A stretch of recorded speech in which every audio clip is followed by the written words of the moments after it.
उस समय घोषिया में सन 77 में अपने बल पर 85 विधायक बना लिए थे और जब सैकड़ों परिवार राजनीति सीख रहा था, जब मुलायम सिंह जी केवल विधायक बने थे जसवंत नगर से, तो हमारे रामनिवास यादव 1970 में मुख्यमंत्री बन गए थे अपने पद पर।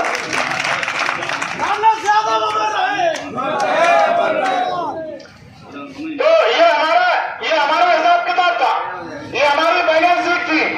और जब हम सन 70 से पहले हमारे राजे महाराजे थे, हमारे पुरखे राजा महाराजा थे, हमारे पुरखे दरबार लगाया करते थे, हमारे पुरखे घोड़ी पर चढ़ करके चल की आवाज करके अपना दरबार लगाया करते थे।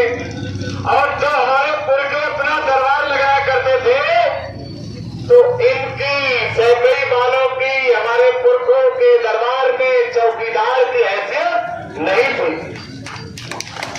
और जब से हमने इनको ताकत क्या दे दी, हमने इनको ताकतवर क्या बना दिया, आज सैकड़ी के दरबार में बड़े से बड़े घोषी की चौकीदार की हैसियत नहीं है।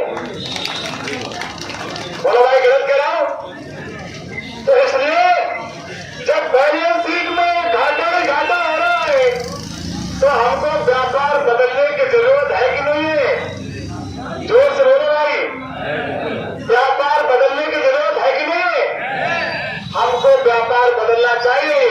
और कर पहिया बल आपने चार पराई आस, मान सम्मान सम्मान गौरव और प्रतिष्ठा कोई भी आपको तस्तरी में परोस कर नहीं देने आएगा। मान सम्मान सम्मान तो आपको स्वयं अपनी ही ताकत से, अपने ही संघर्ष से अर्जित करना पड़ेगा। संघर्ष जिंदगी है, लड़ाई से पड़ेगा। जो लड़ नहीं सकेगा वो आगे नहीं बढ़ेगा। एक बार की बात है कि सिकंदर अपने सिंहासन पर खड़ा हुआ था और उनका पादरी सोने के थाल में हीरा मोती से जड़ा हुआ एक मुकुट उनको पहनाने के लिए सीढ़ियां चल रहा था। सिकंदर ने अपने म्यान से तलवार निकाली और अपनी तलवार की नोक में वो मुकुट फंसाया और उठा लिया मुकुट, और मुकुट स्वयं अपने हाथ से अपने सिर पर रख लिया और ये कहा, तुम जैसे सिकंदर, तुम जैसे पादरी अगर सिकंदर बनाते होते तो पता नहीं कितने सिकंदर अभी तक बना दिए होते। इसलिए यदि सिकंदर बनना है तो म्यान से तलवार निकालो और अपने म्यान की तलवार की नोक में अपना मुकुट फंसाओ और अपने हाथ से अपने सिर पर मुकुट रखो। 11% की आबादी है। चिंतन करिए, विचार करिए। मैं एक विषय आपको सोचने के लिए शाम को दे जा रहा हूं। 1% की आबादी, 2% की आबादी, 1.5% की आबादी ओम प्रकाश राजभर की नहीं है। 1% की आबादी ओम प्रकाश राजभर की नहीं है। नदियों के किनारे किनारे रहने वाले निषाद लोगों की 1% की भी आबादी नहीं है। 3-3.5% की पांच समाज की आबादी है। 4% की मोतीराजपुर समाज की आबादी है। 7-7.5% ब्राह्मण और छठी समाज की आबादी है। इनके सबके अपने दल है, इनके सबके अपने व्यवसाय है। अनुप्रिया पटेल समाज 7.5% है, इनका भी अपना दल है, इनकी भी अपनी व्यवस्था है, अपनी इज्जत से सम्मान से रहते हैं। हमारी 11% की आबादी है। हम बेदर्द होकर के बेदर्दी से कुचले जा रहे हैं, बेदर्दी से मारे और काटे जा रहे हैं।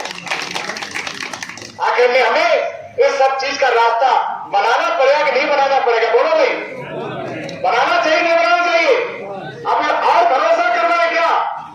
एक बात समझ लीजिए कि सैकड़ी वालों ने गाजीपुर से लेकर के गाजियाबाद तक एक भी आपके समाज का कोई भी नेता संसद नहीं रखा है।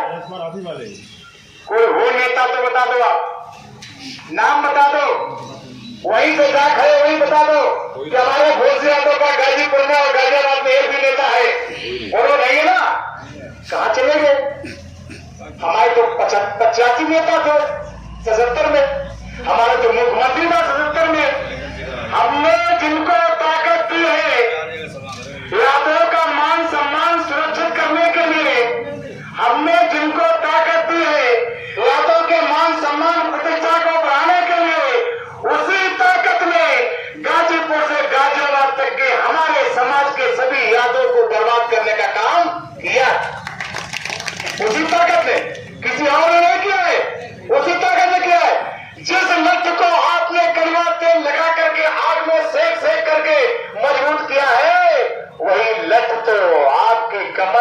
बना है, कोई और थोड़ी बना है, वही लोग बना।